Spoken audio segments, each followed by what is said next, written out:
안녕하세요. 세상에서 제일 멋진 남자를 남편으로 둔 30대 후반의 아내입니다. 사람의 인생은 마치 무한한 사계절의 반복 같아요. 인생의 매해가 같지 않듯 그 사계절 또한 잎이 푸르른 여름이 길 수도 메마르고 삭막한 겨울이 길 수도 있겠죠. 그리고 그 내면의 추나 추동을 어떻게 버티고 이겨낼지는 자신의 마음먹기에 따라 달라지는 거라고 생각합니다. 저는 세상에서 가장 따뜻하고 내면이 단단한 사람을 알고 있어요. 그 사람은 바로 제 남편입니다. 저는 연애 시절까지 도합 17년의 시간 동안 남편이 지나온 사계절을 바로 옆에서 지켜봤어요. 봄꽃처럼 봉우리를 틔운 남편의 젊음은 여름의 햇빛처럼 뜨거운 열정이 됐고, 가을철 초소하듯 열정의 결실을 식량 삼아 남편은 혹독하고 긴 겨울을 인내하고 견뎌내었죠. 저는 그런 남편의 이야기를 널리 자랑해보고자 난생 처음으로 사연 신청을 위해 이렇게 컴퓨터 앞에 앉았습니다. 남편은 서울에서 유명한 미대를 나왔어요. 저는 그 대학의 다른 과 학생이었는데 3살 많은 남편과는 교양 수업 조별 과제를 하게 되며 인연을 맺게 되었죠. 남편은 사려 깊고 섬세한 사람이었습니다. 그리고 남편이 그린 그림을 보면 그런 남편의 성격이 아주 잘 드러나는 것 같아 저는 남편의 그림이 참 좋았어요. 비록 저는 그림의 글자도 모르는 예술 문외한이었지만요. 가난한 자취생이었던 남편은 입시학원 강사와 편의점 아르바이트를 하며 돈을 벌었어요. 회사원인 아빠와 주부인 엄마를 둔 평범한 집딸이었던 저는 그런 남편을 도와주고 싶어 데이트 비용을 더 많이 내기도 하고 반찬을 사서 남편 자취방 냉장고에 몰래 채워 넣어주기도 했네요. 남편은 그런 제게 고마워하면서도 내심 미안한 마음을 감추지 못했죠. 미안하긴 뭘 미안해. 나중에 자기의 화가로 성공하면 그때 나한테 다 갚아. 알았지? 저는 진심으로 남편을 응원하고 믿어주었어요. 남편은 제가 본 사람 중 가장 재능 있고 누구보다 열정으로 노력하는 사람이었으니까요. 언제 한 번은 남편이 제게 가족 이야기를 해준 적이 있습니다. 우리 집 사정이 그렇게 좋지 않아. 내가 농사일하는 부모님 밑에서 자랐다고 말했었지. 원래 우리 집이 풍족하진 않아도 어렵게 살지 않았는데 나 입시학원 보내고 대학 등록금 대준다고 부모님이 소도 팔고 논도 팔고 하셨어. 자식이 가고 싶다는 길 돈 때문에 막기 싫으시다고. 내 남동생은 어차피 자기는 공부에 뜻이 없었다고 하면서 고향 근처 도시에 있는 공장에 고등학교 졸업하자마자 취업을 했는데 그중 일부를 계속 집에 생활비로 보내고 있어. 한창 놀고 싶은 나이일 텐데 괜히 나 때문에 집 가세가 기울어서 힘들게 번 돈 온전히 혼자 쓰지도 못하고 말이야. 난 꼭 성공할 거야. 날 이렇게 믿어준 가족들을 위해서라도. 그리고 비록 지금은 내가 은지 너한테 신세 지고 있지만 네 말처럼 나중에 꼭 보답할게. 나 믿어줘서 고마워. 남편은 묵묵히 노력하면서도 힘들다는 내색 한 번 비추지 않았고 가난하지만 비굴하지도 그렇다고 자존심을 세우기에 급급하지도 않았습니다. 저는 그런 남편이 듬직하고 강한 사람이라고 생각했어요. 그리고 그런 남편의 옆에서 남편을 무너지지 않게 지탱해줄 수 있는 든든한 조력자가 되어주고 싶었죠. 저보다 먼저 대학을 졸업한 남편은 몇 번 대학 동기 혹은 선후배들과 돈을 모아 전시회를 열긴 했지만 그다지 반응을 얻지 못했습니다. 집에 돈이 없어 유학은 꿈도 꾸지 못했고 아무리 그림을 그려도 점점 세상에 내놓을 기회가 적어져 가자 남편은 심적으로 매우 힘들어했어요. 분명 대학에 다닐 때만 해도 나름 기대를 받던 학생들이었는데 사회에 나오자마자 세상에게 외면받으니 어쩔 줄을 몰랐던 거겠죠. 저는 그런 남편에게 대학을 졸업하자마자 청혼을 했습니다. 처음에 남편은 화들짝 놀라며 거절했어요. 나처럼 미래도 불투명하고 가진 것도 없는 사람이 어떻게 결혼을 해. 그건 욕심일 뿐이야. 왠지 너도 불행해질 게 뻔하고. 물론 오빠는 성공하겠지만 그게 당장 내일이 될 수도 아니면 몇 년 후가 될 수도 있는 건데 그때까지 나 막연하게 기다리게 하려고? 아니면 나중에 성공하면 나 버리고 딴 여자 만나려고? 무슨 말을 그렇게 해. 당연히 절대로 아니지. 그러니까 결혼이 뭐 별건가. 손 꼭 붙잡고 힘든 일 있으면 같이 헤쳐나가는 거 그게 결혼이고 부부지. 오빠가 제일 힘든 시기인 바로 지금. 나 오빠 옆에서 오빠를 도와주고 싶어. 나 번듯한 회사에 취업도 성공했으니까 우리 결혼하자. 내가 행복하게 만들어줄게. 결국 남편은 제 청혼을 승낙했어요. 그런데 문제는 바로 저희 엄마였습니다. 왜냐하면 대충 남편의 이야기를 들었던 엄마는 처음부터 남편을 탐탁지 않게 여겼거든요. 엄마는 제가 결혼 승낙을 받으러 처음 남편을 집에 데리고 간 날 남편을 위아래로 훑어보더니 대뜸 이렇게 물었어요. 그래, 자네 직업이 화가라고? 자네 지금 한 달 수입은 어느 정도 되나? 저 지금은 그림으로는 돈을 못 벌고 있고요. 미술학원에서 학생들 가르치는 일 하면서 130 정도 벌고 있습니다. 130? 엄마는 남편의 적은 급여를 듣고는 눈이 휘렁그레졌습니다. 그리고 굳은 표정으로 저를 보고 말했어요. 나는 이 결혼 허락 못한다. 결혼은 현실이야. 둘 다 모은 돈도 없이 준양군 사는 월세방 빼서 대출받아서 집 구하겠다는 거. 그래, 뭐 그거까지 내가 이해해보려고 했어. 그런데 월급 130은 너무하지 않니? 요즘 화가며 연예인이며 하겠다고 나서는 사람들이 얼마나 많은데 그런 사람 100명 중에 한 명도 성공할까 말까 한다더라. 근데 네가 그 100분의 1도 안 되는 가능성만 믿고 네 인생을 걸겠다고? 너 정말 인생 말아먹을 셈이야. 분위기는 싸늘해졌고 아빠는 아무 말 없이 일어나 베란다로 담배를 피우러 나가시더군요. 결국 그날 그 자리는 더 이상의 발전 없이 끝이 났고 저는 어깨가 축 처진 남편을 따라 나가며 연신 사과를 했습니다. 한편으론 두려웠던 것 같아요. 남편이 저와 결혼하지 않는다고 말할까 봐서요. 그런데 남편은 도리어 제 손을 꼭 잡으면서 이렇게 말해주더군요. 나는 너희 부모님 마음 충분히 이해해. 귀하게 키운 딸을 나 같은 가난한 화가한테 시집 보내려니 얼마나 속이 상하시겠어. 그래도 나는 너랑 결혼하기로 약속했으니까 부모님 마음에 들 수 있도록 내가 더 노력하고 잘할게.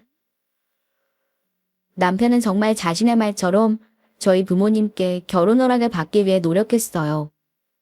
학원의 사정에 학생들을 가르치는 시간을 하루 더 늘렸고 엄마의 모진 소리에도 꿋꿋이 저희 집에 찾아와 얼굴을 비추고 아빠와 서로 술잔을 기울이기도 했죠. 게다가 저 또한 남편과 곧 죽어도 결혼을 하겠다고 버티니까 엄마도 하는 수 없이 결혼을 허락하셨어요. 그리고 엄마의 마음에 돌리는 데엔 뭐니 해도 아빠의 공이 컸습니다. 사람이 벌이는 좀 적어도 됨됨이 좋고 성실해 보이더만. 게다가 당신이 아무리 싫은 소리라고 본 척만 척해도 뚝심 있게 노력하는 모습을 보니 꼭 그림이 아니더라도 뭐든 할 사람이야. 그리고 자기들이 좋다는데 부모가 돼서 허락 안 해주고 배겨? 당신도 이제 날 그만 세우고 그 총각 우리 사위로 받아들이자고. 그렇게 우리는 엄마의 반대를 꺾고 결혼에 꼴이 날 수 있었네요. 시부모님과 시동생은 듣던 대로 참 좋은 분들이었습니다. 평생 농사일을 해온 탓에 마디가 굵어진 손가락으로 제 손을 쓰다듬으며 시어머니께선 이렇게 말씀하셨죠. 아이고, 서울 처녀라 그런지 손이 참 곱다고 와. 곱게 자란 서울 처녀가 우리처럼 없는 집에 시집 온다는 게 쉬운 결정이 아니었을 텐데. 아가 너에게도 딸을 보내주신 너희 부모님께도 우리가 고마운 마음을 감출 길이 없구나. 형수님, 저는 결혼해서도 저희 부모님 모시고 여기서 같이 살 거니까 우리 신경 쓰지 마시고 형이랑 행복하게 사세요. 혹시 매달 용돈 같은 거 보내실 생각일랑 마시고요. 시댁 식구들은 행여 사정에 넉넉지 않은 자신들이 우리에게 짐이 될까봐 연신 자신들은 신경 쓰지 말라고 하더군요. 시댁 식구들의 마음 씀씀이가 고마우면서도 안타까워 저는 도리어 시댁 식구들에게 더욱 마음이 갔습니다. 우리는 친정아빠가 도와주신 5천만 원과 남편이 모아둔 약간의 돈, 그리고 남편이 살던 월세 보증금을 빼서 보증금 5천에 월세 60짜리에 작은 빌라 반전세를 얻었어요. 남은 돈으로는 혼수를 채워넣고 결혼식을 올리는 비용으로 사용했죠. 아휴, 첫째 사위는 결혼할 때 아파트도 해왔는데 전세도 아니고 반전세라니. 이거 원. 엄마는 반전셋집을 얻었다는 말에 연신 한숨을 쉬었지만 저는 그 집이 나쁘지 않았어요. 방이 2개나 됐고 제법 널찍하고 볕도 잘 들어오는 거실도 마음에 들었거든요. 연애 3년 후 어렵게 시작한 결혼 생활은 꽤나 고됐습니다. 그래도 둘이서 생활할 땐 그나마 괜찮았어요. 문제는 제가 결혼을 한 지 2년 뒤 임신을 하면서부터 시작되었죠. 임신한 지 5달쯤 되었을 때 남편은 근심 어린 표정으로 제게 말했습니다. 여보, 나 그림 그만 포기하고 회사 들어갈까 해. 뭐? 그게 무슨 소리야? 우리 아이까지 생긴 마당에 불확실한 내 꿈만 쫓는 건 가장으로서 너무 무책임한 생각인 것 같아. 당신 회사 육아휴직도 무급이잖아. 남편의 말에 저는 눈물이 핑 돌았습니다. 남편이 얼마나 화가로서의 성공을 꿈꿔왔는지 누구보다 제가 잘 알고 있었기에 그런 남편의 결심이 너무도 안타까웠죠. 저는 남편의 손을 잡고 고개를 저었어요. 여보, 그러지 마. 내가 당신 꿈 포기시키려고 당신 설득해서 결혼한 거 아니잖아. 당신이 화가로서의 꿈을 포기하면 나는 평생 죄책감에 시달릴 거야. 그리고 나 친정에서 결혼할 때 비상금으로 챙겨준 돈 있어. 그걸로 육아휴직 기간 정도는 버틸 수 있으니까 너무 걱정하지 마. 여보, 내가 뭘 했어. 당신 행복하게 해준댔지? 나만 믿고 당신은 계속 그림에만 집중해. 내 남편 할 수 있다. 아자. 사실 친정에서 챙겨온 비상금이 있다는 건 거짓말이었습니다. 그 돈은 바로 친정엄마가 얼마 전 제게 건네주신 돈이었어요. 남편이 대리운전이라 나간 평일 저녁 엄마는 제게 집이냐고 묻더니 갑자기 집으로 찾아오셨더군요. 양손엔 뭔가 짐을 한가득 들고 말이에요. 엄마, 갑자기 웬일이야? 손에 그건 뭐고? 기왕 올 거면 남편이랑 같이 있을 때 오지 그랬어. 내가 뭐 예쁘다고 그놈 얼굴을 보러 오니? 없는 거 알고 왔지? 아휴, 냉장고 꼬라지 좀 봐라. 뭐 있는 게 없네, 있는 게 없어. 뭐야? 엄마 들고 온 거 전부 다 반찬이야? 엄마가 2손 가득 가져온 반찬들을 살펴보니 오이지 무침과 두부부침, 시금치 나물과 제육볶음 등 정말 다양했습니다. 그런데 그 중에 몇 개는 제가 좋아하는 음식이 맞았지만 나머지는 눈을 씻고 봐도 전부 남편이 좋아하는 반찬뿐이더라고요. 특히 엄마표 오이지 무침은 남편이 제일 좋아하는 음식이었어요. 친정에 가면 남편은 흰밥에 엄마가 만든 오이지 무침만 먹어도 두 그릇은 거뜬하다고 말할 정도로 말이죠. 엄마, 사위가 좋아하는 반찬이 많네? 그래, 김소방이 뭘 좋아하는데 우연히 겹쳤나 보다. 엄마는 애써 딴청을 피우셨지만 저는 엄마가 내심 남편을 신경 써주고 있다는 걸 느낄 수 있어서 입가에 미소가 걸렸습니다. 그리고 엄마는 저희 집을 한번 휙 둘러보더니 한숨을 푹 쉬시고 제게 통장 하나를 건네셨어요. 1,000만 원 넣어놨다. 너도 임신한 마당에 조금 있으면 일도 쉬어야 되는데 돈이 필요할 거 아니야. 그리고 김서방 그림 그리는데도 돈이 꽤나 들어간다며. 엄마, 나 부를 것 없어. 넌 정말 불효녀야. 내가 시집간 딸년 걱정을 아직도 자나깨나 해야 되겠어. 너 이거 절대로 김서방한테 말하지 마라. 내가 도와준 거 알면 그놈이 앞으로도 처갓집 믿고 나태하게 굴지 누가 알아. 엄마, 그 사람 그런 사람 아니야. 그래도 하지 마. 돈 앞에 무너지지 않는 사람 없는 법이다. 기댈 곳이 있으면 사람 마음은 다 해이해지게 돼 있어. 그리고 너희 절대로 둘째는 갖지 마라. 지금 찾아온 애기 하나만 낳아. 애기 하나 가진 것만으로도 지금 이렇게 벅차하는데 둘째까지 생기면 어떻게 감당할래? 둘째 낳으면 첫째까지 다 개고생시키는 거야. 엄마만 명심해. 저는 다음에 건강한 아들을 출산했고 반년 뒤 돌도 안 된 아들을 어린이집에 맡긴 후 복직을 해야 했습니다. 그리고 그해 제 여동생 또한 결혼을 했어요.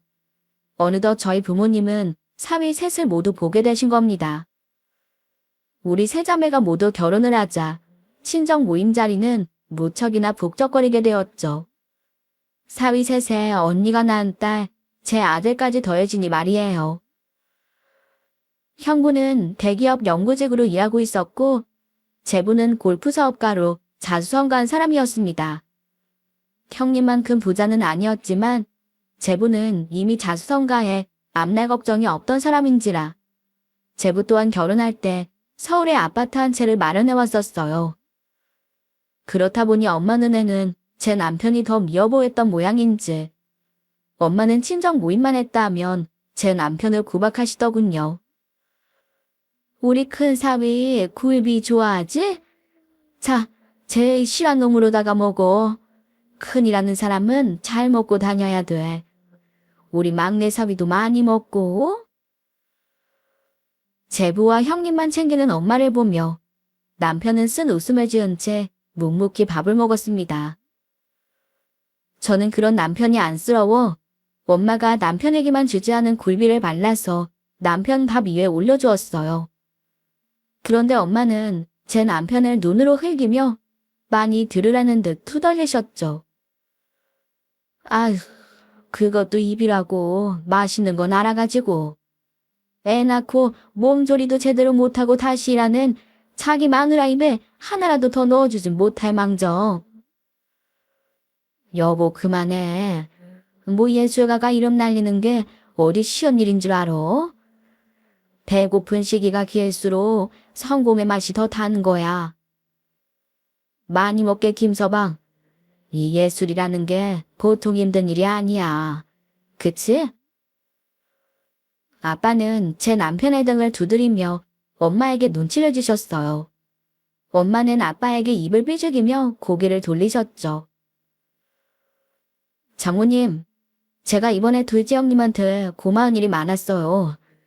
제가 요새 그림에 취미가 들어서 그림 살 일이 좀 있었는데 뭘 사야 하는지 도통 모르겠다 보니 둘째 형님한테 같이 좀 봐달라고 부탁했었거든요. 형님 안목이 아주 탁월해요. 벌써부터 가격이 오른 그림이 2점이나 된다고요. 다들 제가 화가인 손일동서 뒀다고 하니까 저를 얼마나 부러워하는지 몰라요. 둘째 형님 덕분에 제 면이 아주 단단히 섰어요. 그림만 잘 보면 뭐하나? 정작 본인은 사서 투자할 돈이 없는데. 아하, 미안하네 둘째 동서. 동서 들으라고 한 말은 아니었어요. 여보, 그만한 벌이 안 되는 건 우리도 마찬가지야. 그림 앞에선 영 까막눈인 사람이 왜 끼어들어? 제부는 제 남편을 무척 좋아해 주었습니다. 반면 옛날부터 형군에는 은근히 저희 엄마를 따라 제 남편을 무시하는 발언을 종종 내뱉었죠. 다행히 제 언니가 먼저 자기 남편에게 면박을 주는지라 제가 참고했긴 했지만 언제 한 번만 걸려라 하는 식으로 저는 형구를 벼르고 있었어요. 제부는 종종 제 남편과 따로 만나 술을 사기도 하고 남편이 비싸서 차마 못 가던 전시회를 데리고 다니기도 했습니다. 언제 한 번은 동생네 부부가 저희 집으로 놀러 온 적이 있었는데 그때 남편과 술을 한잔하던 제부는 남편에게 이런 말을 하더군요. 형님, 기죽지 마세요. 아시겠지만 저도 집이 원체 가난했어서 이렇게 성공하기까지 정말 힘들었어요. 가진 모시에 조롱해 있는 놈들 수발까지 자처하면서 말이에요. 그래도 저는 형님을 보면 확신해요. 심지도 굳고 성품도 좋고 성실한 형님 같은 사람은 뭘 해도 꼭 성공할 거예요. 터널이 좀 어둡고 기면 어때요? 터널엔 분명 끝이 있기 마련이잖아요. 게다가 형님한텐 누구보다 든든한 지지자인 처형이 계시잖아요. 저런 훌륭한 배필을 얻은 것만으로도 인생의 절반을 성공한 거나 마찬가지 아니겠어요? 안 그래 여보? 첫 아들을 낳고 2년 뒤 저는 딸 한 명을 더 출산했습니다. 둘째는 절대 낳지 말라던 엄마의 당부가 떠올랐지만 이미 우리에게 찾아온 소중한 생명을 저는 포기할 수 없었어요. 아니나 다를까 그때 엄마가 저와 남편에게 얼마나 화를 냈는지 모릅니다. 너희들 정말로 첫째까지 굶겨 죽일 작정이야? 내가 둘째 낳지 말라고 했잖아.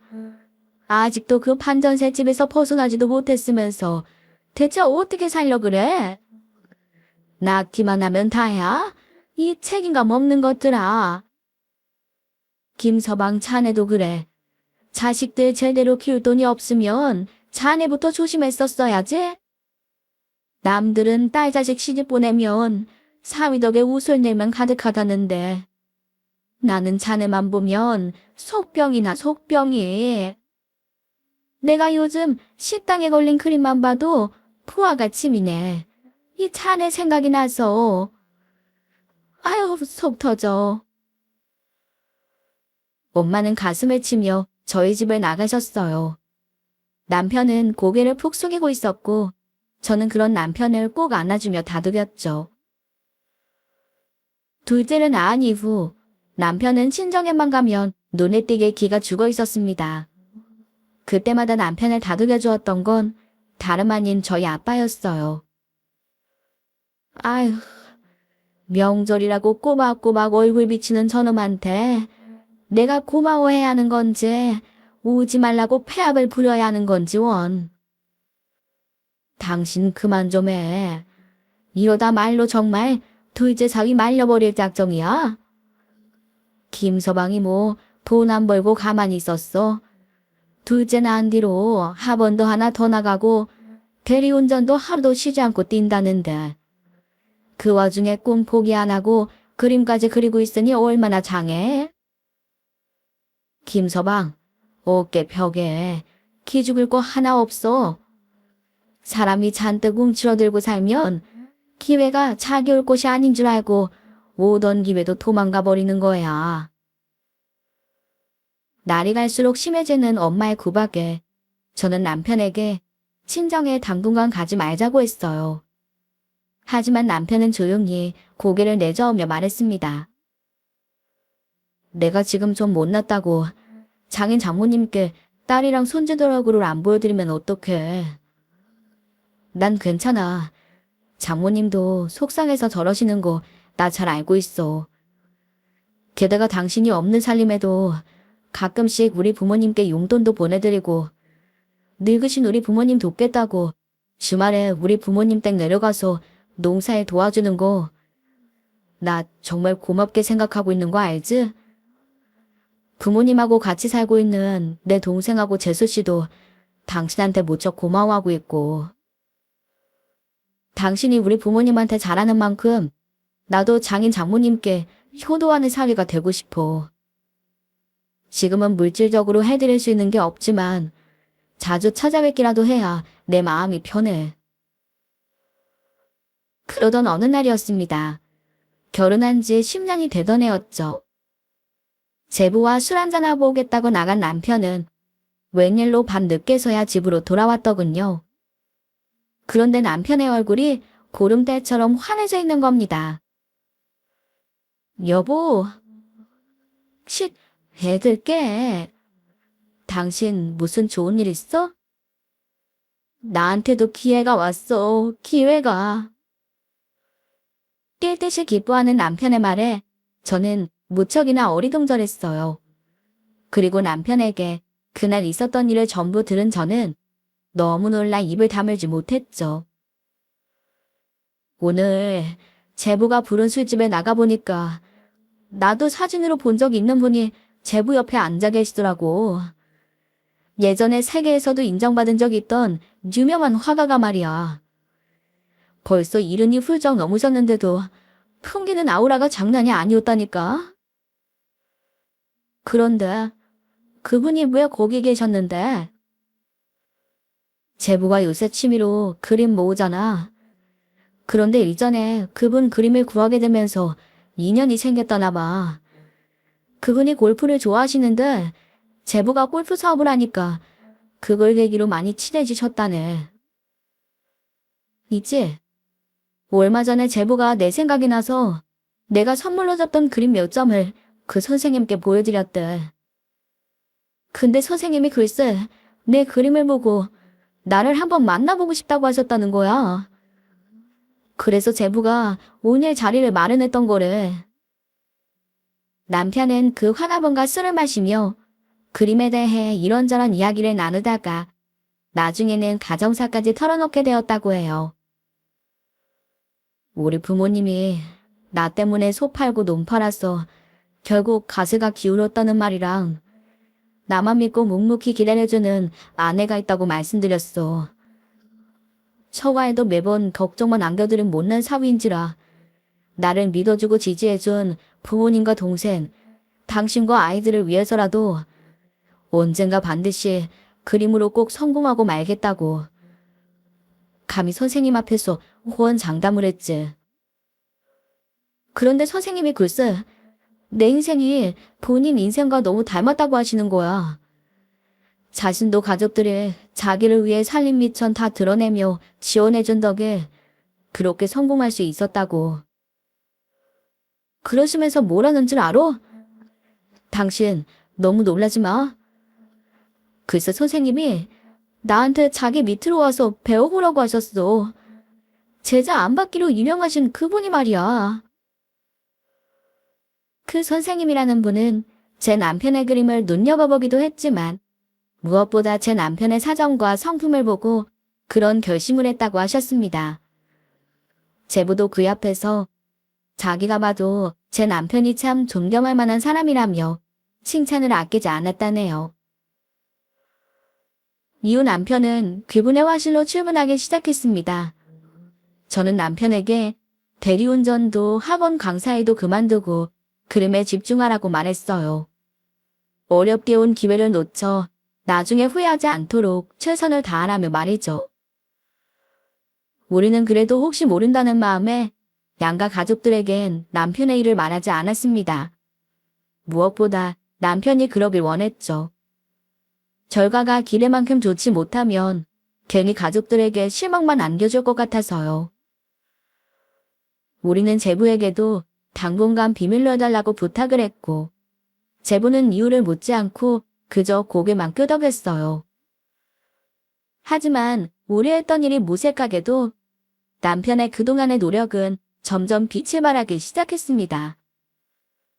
그 선생님은 날이 갈수록 늘어나는 남편의 그림을 보시더니 자기 전시회에 남편의 그림도 몇 점 걸어보자고 제안을 하셨다더군요.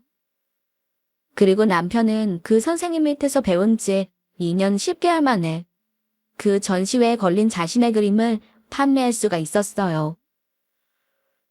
여보, 선생님 전시회에 걸린 내 그림들 전부 다 팔렸대. 여보, 내 작품 반응이 너무 좋아.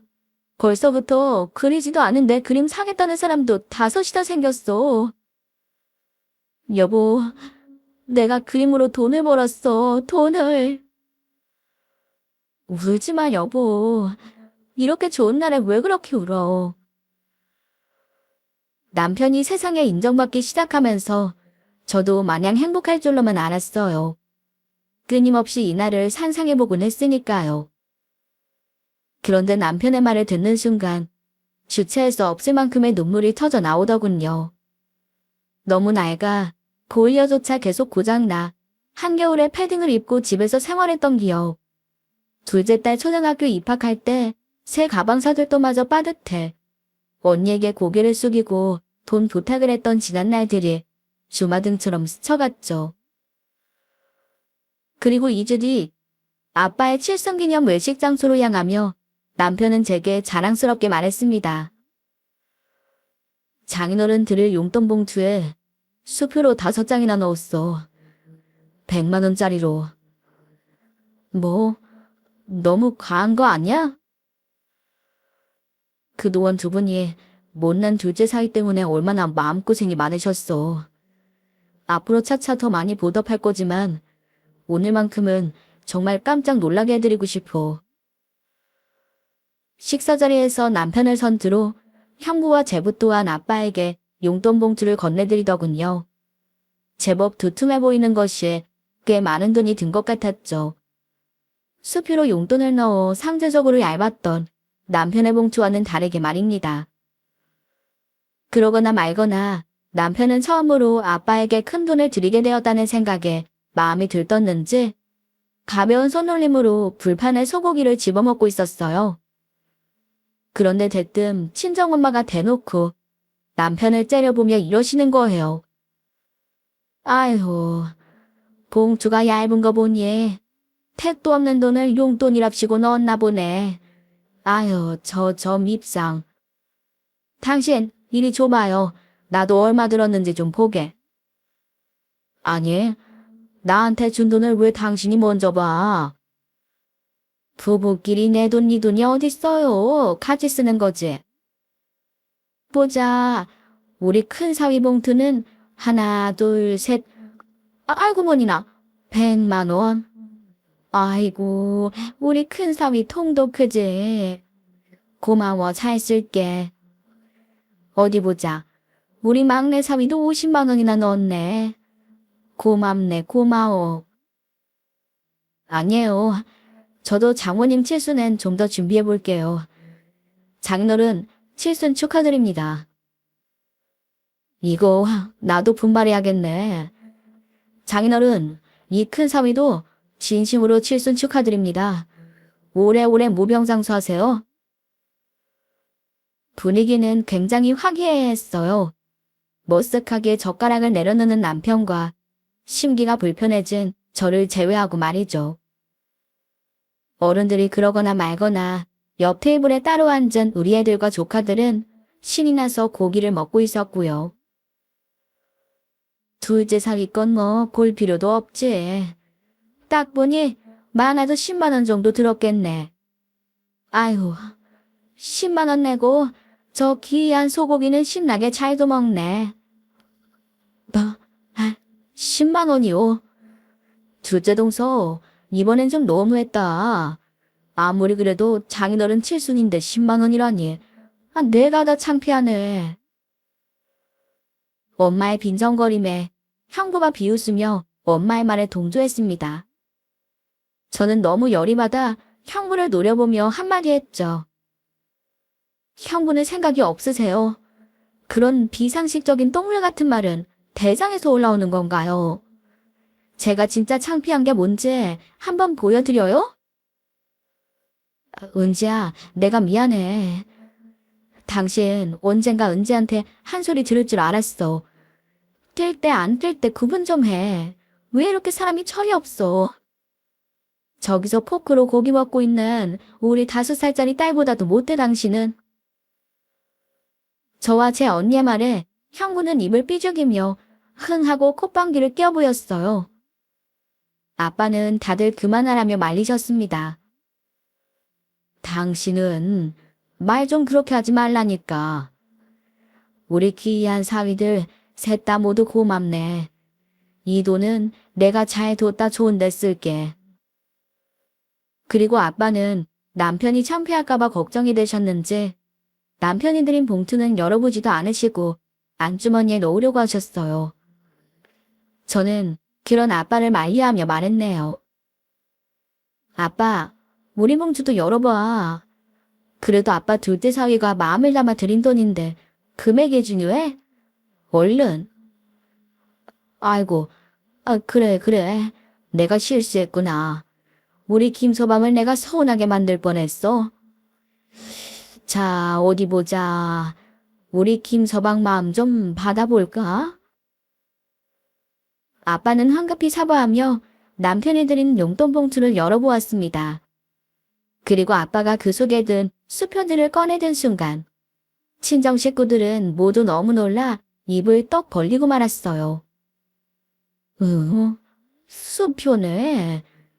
너희 사정도 안 좋은데 뭐 이렇게 무리를 냈어. 이 10만 원짜린가?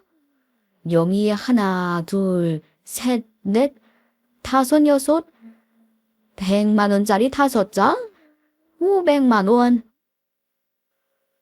아빠는 너무 놀라 순간 모든 행동을 딱 멈춰버리시더군요. 엄마는 얼어버린 아빠의 손에서 봉투를 빼앗아들어 자신의 눈으로 수표의 금액을 다시 한번 확인하시고는 눈이 휘둥그레지셨죠. 자네, 이 돈 설마 어디서 훔친 건 아니지? 자네가 어디서 이런 큰 돈이 나서 우리한테 용돈이랍시고 덥석줘. 엄마, 훔치기는 뭘 훔쳐. 내 남편 그럴 사람 아니거든? 남편은 목소리를 큼큼하고 다듬더니 자세를 고쳐 앉았어요. 그리고 남편은 엄마 아빠를 바라보며 정중한 목소리로 이렇게 말했습니다. 장인어른, 장모님, 그거 제가 처음으로 제 그림들 팔아서 번 돈입니다. 제 노력이 그래도 헛되지 않았는지 아니면 운이 좋았는지 드디어 빛을 보려고 하나 봐요. 제가 잘 되는 데는 동서 덕이 무척이나 컸습니다. 동서, 정말 고마워. 이 은혜는 정말 죽을 때까지 잊지 못할 거야. 장인어른 장모님, 그동안 가난한 사위한테 귀한 딸 시집 보내시고 마음고생 정말 많으셨죠? 제가 두 분 마음고생 시켜드린 만큼 앞으로 더 잘하겠습니다. 비록 지금은 500만 원뿐이지만 두 분께 받은 만큼, 아니, 곱절로 더 갚아나갈게요. 남편은 엄마 아빠에게 허리 숙여 인사를 했습니다. 아빠는 그런 남편을 보며 기쁜 표정을 감추지 못하셨고 엄마는 여전히 입만 떡 벌린 채 남편을 바라보고 있었죠. 이미 그림을 판 날 남편에게 소식을 들었던 제부는 씩 웃고 있었고 언니와 동생은 영문 모를 표정을 짓다. 이내 환하게 웃으며 제 남편에게 축하한다는 말을 건넸어요. 얼마나 가슴이 벅차신 건지 아빠는 눈시울까지 붉히셨어요. 아이고, 장하네 장해. 내 자네가 잘 될 걸 진지게 알고 있었다만 막상 그날이 정말 오니 이 기쁜 마음을 주체를 못하겠네. 그동안 고생 많았어. 하지만 엄마는 고개를 푹 숙인 채 얼굴을 못 들고 계시더군요. 아마 조금 전까지 남편을 구박한 것이 많이 부끄러우신 모양이었어요. 저는 그런 엄마에게 조금 원망스러운 마음 반, 남편이 자랑스러운 마음 반으로 놀리듯 말했죠. 엄마, 왜 그러고 있어? 엄마도 한마디 해야지. 엄마, 엄마가 나 위해서 그런 건 알겠는데 그래도 이 사람한테 그동안 모진말했던 거 사과해. 이 사람 아직 유명하진 않지만 곧 유명해질지도 모르는데 밖에 가서 사회자랑 안 할 거야? 아니 뭘. 아유 그래 축하하네. 엄마. 아유 그래. 뭐 내가 그동안 말이 좀 심했네. 나는 그냥 다 속상해서 그래서 그랬어. 아무튼 축하해. 고생 많았네.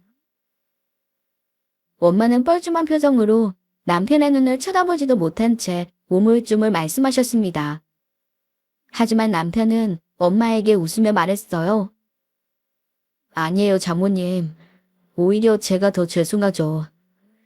13년 동안 못난 사위 기다려주셔서 정말 감사드려요. 내가 뭐 딱히 뭘 기다리거나 한 건 아니었는데 뭐 아무튼 사위가 일이 잘 풀렸다고 하니 나야 좋지 뭐. 좋네, 좋아. 엄마는 이 상황이 너무 민망한지 어쩔 줄을 모르더군요. 남편은 그런 엄마에게 잠시 기다려달라고 말을 하더니 이내 차에서 싣고 온 또 다른 선물을 가지고 돌아왔어요. 그리고 그 선물을 본 아빠와 엄마는 또 한 번 무척이나 놀란 기색을 감추지 못하셨습니다. 그 선물이 뭐였냐면 말이죠. 우와, 할아버지랑 할머니다. 엄마, 그림이랑 할아버지 할머니 얼굴이랑 완전 똑같아. 그건 바로 각각 엄마 아빠의 초상화가 담긴 커다란 금태 액자 2개였어요. 남편이 바쁜 와중에도 직접 그린 후 순수 액자까지 골라서 끼워온 세상에 단 하나밖에 없는 초상화 말입니다. 친정 식구들이 연신 탄성을 내뱉으며 그림을 구경하던 가운데 엄마의 시선은 엄마 초상화 제일 아래로 향했어요. 그리고 그곳에 적힌 문구를 멀끄러미 바라보던 엄마는 결국 눈물을 뚝뚝 떨구고 말았습니다. 자네 정말. 그곳에는 남편이 꾹꾹 눌러 쓴 진심 어린 문장이 적혀 있었습니다. 장모님, 항상 감사하고 사랑합니다. 오래오래 건강하세요. 둘째 사위 김준현 올림. 뭐야? 아니 왜 내 초상화에는 아무런 말도 안 적혀 있어? 이거 사위 사랑은 장모가 아니라 장모 사랑은 사위일세. 당신 복 받은 줄 알아. 그렇게 구박을 했어도 둘째 사위는 장모가 최고인 모양이야. 아우 당신 왜 그렇게 서럽게 울어? 왜? 그동안 김서방한테 못되게 군 게 엄청 미안한 모양이지? 아빠는 그 문구를 보며 너털 웃음을 터뜨리셨어요.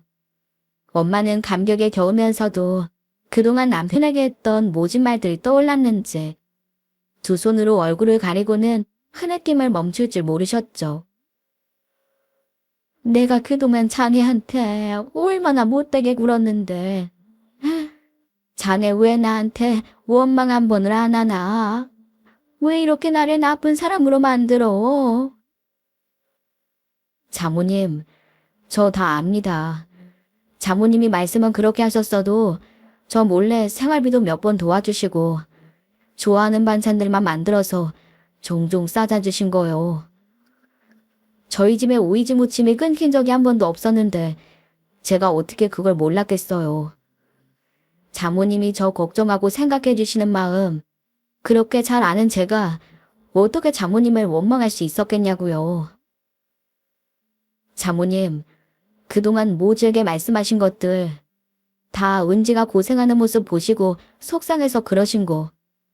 또 저도 분발하라고 다그치신 말씀이신 거 잘 알고 있고 충분히 다 이해합니다. 저 장모님 하나도 믿지 않아요. 오히려 장모님이 뒤에서 묵묵히 도와주시지 않으셨다면 저는 아마 지금쯤 그림 포기하고 그냥 어중간한 회사원이 되어 있었을걸요. 오랜 시간 걱정시켜드려서 죄송해요. 이제는 제가 장모님 입에서 모진 말씀 안 나오도록 더 노력하겠습니다. 그러니까 장모님, 이제 저 없을 때만 저희 집에 몰래 오지 마시고 저 있을 때 오셔서 저 좀 대놓고 예뻐해 주세요. 아유, 고생하신 사돈어른들부터 챙길 것이지. 뭐 한다고 이런 거창한 걸. 아유, 고맙네, 고마워. 내가 그동안 자네한테 못되게 군 거 전부 다 사과하네. 정말 미안했어. 엄마, 울지만 말고 사위 좀 안아줘. 이 사람 엄마가 매번 첫째랑 막내 사이만 안아준다고 얼마나 형부랑 제부를 부러워했었는데. 그래, 우리 둘째 사위 한번 안아보자.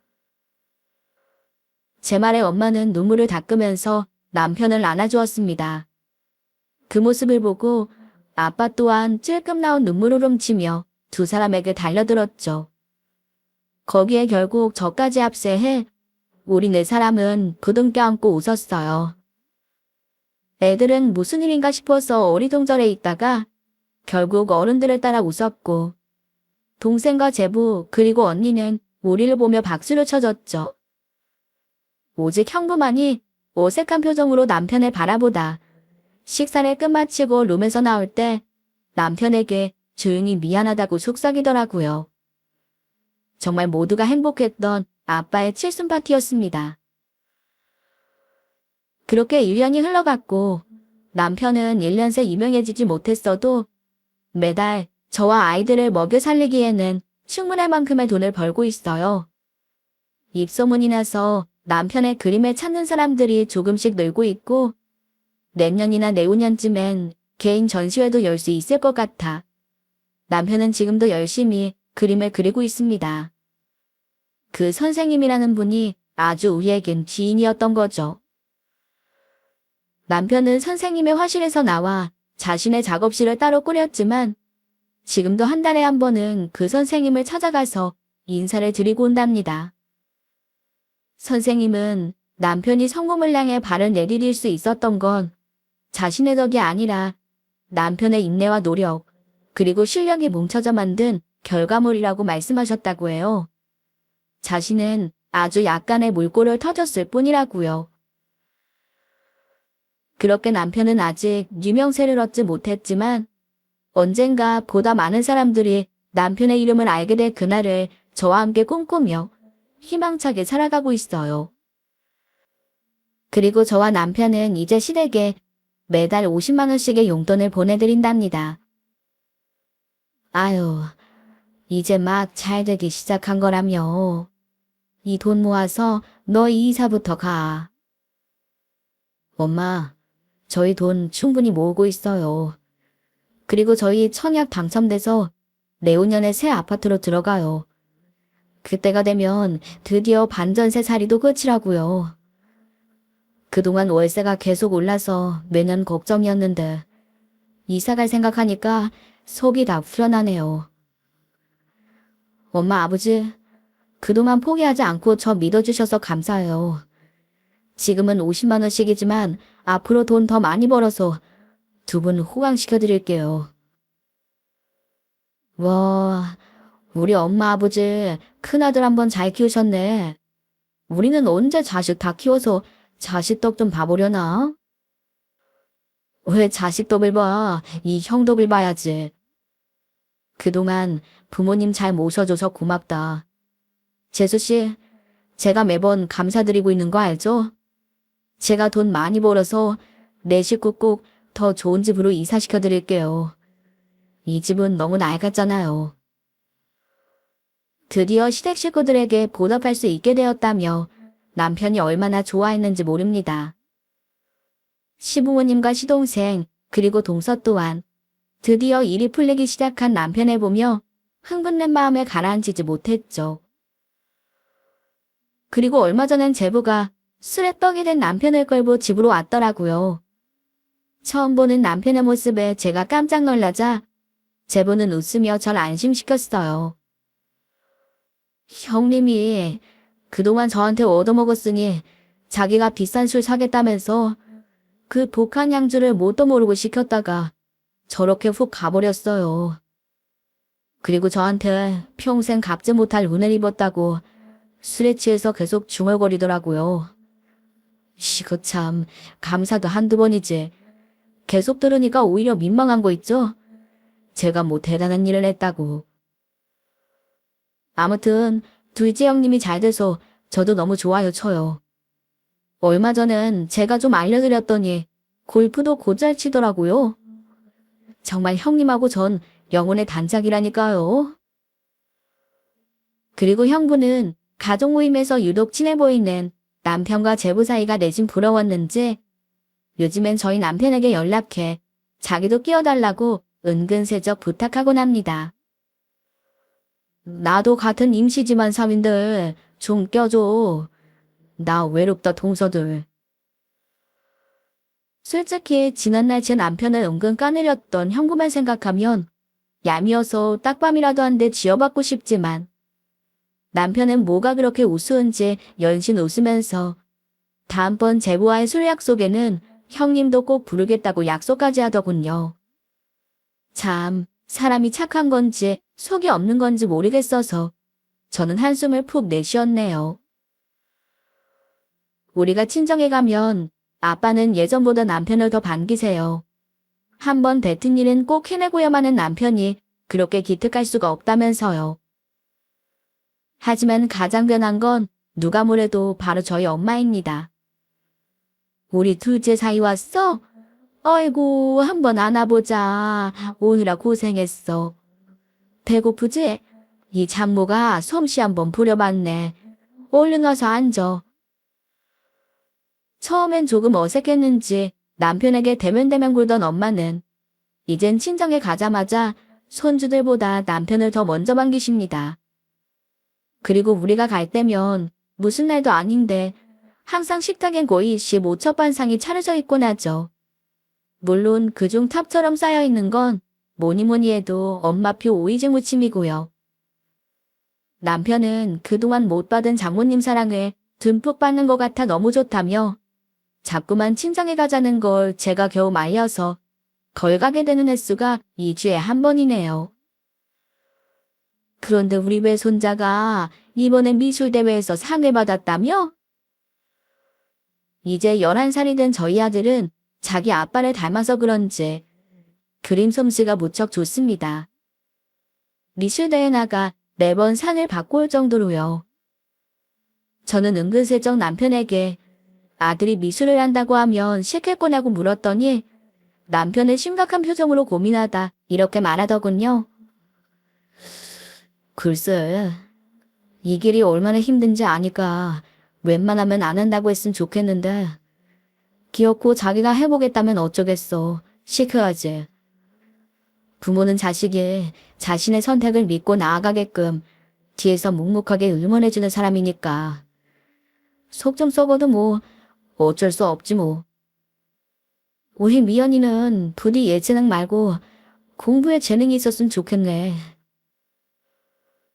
남편은 옆자리에 앉아 신나게 갈비를 뜯던 9살 매기의 둘째 딸의 머리를 쓰다듬으며 웃어 보였습니다. 그 모습을 보니 제가 요새 인생 최고의 행복을 누리고 있는 것 같아 괜히 가슴이 벅차오르더라고요. 그리고 바로 어제 남편은 저녁 식사를 하다 말고 저를 바라보며 이렇게 말했어요. 여보 고마워. 예전에 약속했던 것처럼 앞으로는 내가 당신 꼭 호강시켜줄게. 당신은 내 인생 최고의 복이고 행운이야. 저는 괜히 쑥스러웠죠. 밥이나 먹으라며 남편에게 틱틱댔지만 사실은 남편의 진실된 말이 감동으로 다가와 코끝이 찡해졌었어요. 제 남편의 작은 성공기 어떠셨나요? 비록 이제 오르막길 초입에 도달했을 뿐이지만 그래도 오를 수 있는 산 언저리에 닿기까지의 남편의 인내와 노력은 정말이지 저는 존경하고 있습니다. 부디 제 남편의 이야기가 힘겨운 시간을 지나고 있을 많은 분들에게 희망이자 응원의 메시지가 되었으면 해요. 만약 이 사연이 채택된다면 우리는 얼마 뒤 있을 엄마 생신에 친정 식구들 모두와 함께 사연을 들으려고 합니다. 비록 듣는 내내 엄마는 얼굴이 빨개졌다 파래졌다를 반복하겠지만 지금은 제 남편과 둘도 없는 장모 사위 사이니 불편해질 일은 없을 거라고 생각해요. 우리 가족에게는 잊지 못할 이벤트가 될 것 같아 저는 벌써부터 신나기까지 하네요. 아, 이야기를 마치기 전에 오해가 있으실 것 같아 덧붙입니다. 김준현이라는 남편의 이름은 제가 임의로 지어낸 가명이에요. 혹시 제 남편의 유명세를 위해 제가 이런 사연을 보냈다고 많은 분들이 오해를 하실까봐 애초에 오해 소지가 없게끔 이름을 바꿔 적었죠. 저는 그저 제 남편과 저희 가족들의 파란만장한 이야기를 얘기해보고 싶었을 뿐이니까요. 그럼 많은 분들이 저희 가족의 이야기를 즐겁게 들어주셨길 바라며 이만 글을 마치겠습니다. 다들 행복한 하루 보내세요.